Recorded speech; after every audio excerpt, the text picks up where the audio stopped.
Assalamualaikum warahmatullahi wabarakatuh. Perkenalkan, nama saya Dini Fahirasari, NIM 191240089, kelas 4 PGMIC di UIN Sultan Maulana Hasanuddin Banten. Di sini saya akan membuat video pembelajaran bahasa Indonesia menggabungkan dari Comic Live, PowerPoint, dan Animaker untuk memenuhi tugas UAS pada mata kuliah Media dan Teknologi Pembelajaran yang diampu oleh dosen Bapak Dr. Andes Eko Wahyuwibowo MSI. Selamat menyaksikan. Di suatu pagi, seorang guru bernama Rina akan pergi untuk mengajar di salah satu sekolah di desa menggunakan mobil merah. Wah, pagi ini sejuk sekali, kata Bu Rina. Ia terus berjalan, kemudian sampainya di sekolah, ada seorang sapam yang menyapanya. Selamat pagi, Bu. Bu Rina pun keluar dari mobil, kemudian menjawab, halo Pak, selamat pagi. Kemudian sesampainya di kelas, Ibu Rina mengucapkan salam kepada anak-anak. Assalamualaikum, selamat pagi anak-anak. Anak-anak pun menjawab, Waalaikumsalam Bu Guru, selamat pagi. Kemudian di sini Ibu Rina menyampaikan materi yang akan disampaikan. Baiklah anak-anak, di sini kita akan membahas tentang ide pokok. Apakah ada yang tahu apa yang dimaksud dengan ide pokok? Nah, anak-anak di sini sangat antusias dan menjawab. Ada yang menjawab gagasan utama, Bu. Ada juga yang menjawab kalimat utama, Bu. Kemudian Ibu Rina menjawab, nah, ide pokok adalah ide atau gagasan yang menjadi pokok pengembangan paragraf. Biasanya kalimat ini berada pada awal kalimat atau pada kalimat pertama. Kemudian, cara menentukan ide pokok yaitu dengan membaca dan mencermati seluruh paragraf. Kemudian menandai ide setiap paragraf dan memperhatikan pokok paragraf. Kemudian Ibu Rina bertanya lagi, apakah masih ada yang belum paham? Nah, anak-anak di sini menjawab, tidak Bu, sudah paham. Kemudian saya akan menjelaskan melalui video Animaker. Fungsi ide pokok memberikan penjelasan inti, mudah memahami paragraf. Bagaimana cara menentukan ide pokok?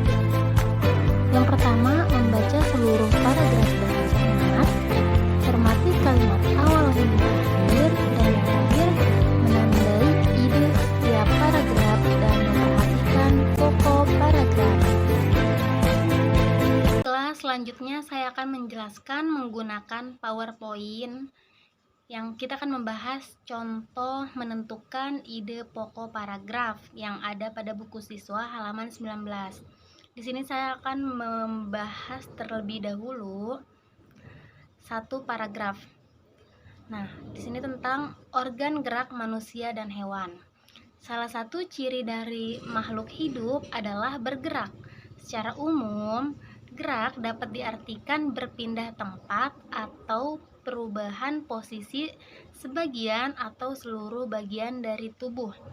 Makhluk hidup akan bergerak apabila ada rangsangan yang mengenai sebagian atau seluruh bagian tubuhnya. Nah, mana sih yang dimaksud? Mana sih ide pokok pada paragraf tersebut? Nah, ide pokoknya yaitu salah satu ciri dari makhluk hidup adalah bergerak. Kenapa kalimat yang saya bacakan tadi termasuk ide pokok? Yang pertama, karena ia berada pada awal paragraf. Kemudian, dia juga termasuk inti dari bacaan yang telah tadi saya bacakan. Ciri-ciri ide pokok. Yang pertama yaitu memiliki kalimat pendukung. Kalimat pendukung yang tadi sudah dibacakan juga, yang secara umum gerak dapat diartikan berpindah tempat atau perubahan posisi sebagian atau seluruh bagian dari tubuh. Nah, itu kalimat pendukungnya. Kemudian yang kedua yaitu memiliki kalimat penjelas dan penguat. Kemudian yang ketiga, pusat pembahasan. Nah, tadi kalimat yang pertama pusat pembahasan, yaitu ciri dari makhluk hidup adalah bergerak. Baiklah, saya akan menjelaskan tentang istilah ide pokok. Nah, jadi ide pokok ini mempunyai beberapa istilah loh. Yang pertama yaitu gagasan utama, yang kedua gagasan pokok, yang ketiga pokok pikiran, yang keempat pokok masalah, dan yang kelima inti paragraf, kemudian bisa juga dikatakan sebagai tema atau topik. Jadi, ide pokok ini mempunyai banyak sekali istilah lain, bisa kita sebut sebagai gagasan pokok, gagasan utama, pokok pikiran, tema, ataupun topik. Jadi, itu tergantung dengan kita. Cuma, kata yang biasa kita sebut yaitu sebagai ide pokok. Dalam bahasa Indonesia biasa kita sebut dengan ide pokok. Baiklah, mungkin hanya itu video yang bisa saya sampaikan. Mohon maaf jika ada kesalahan-kesalahan kata ataupun kata-kata yang tidak enak didengar, mohon dimaafkan. Wassalamualaikum warahmatullahi wabarakatuh.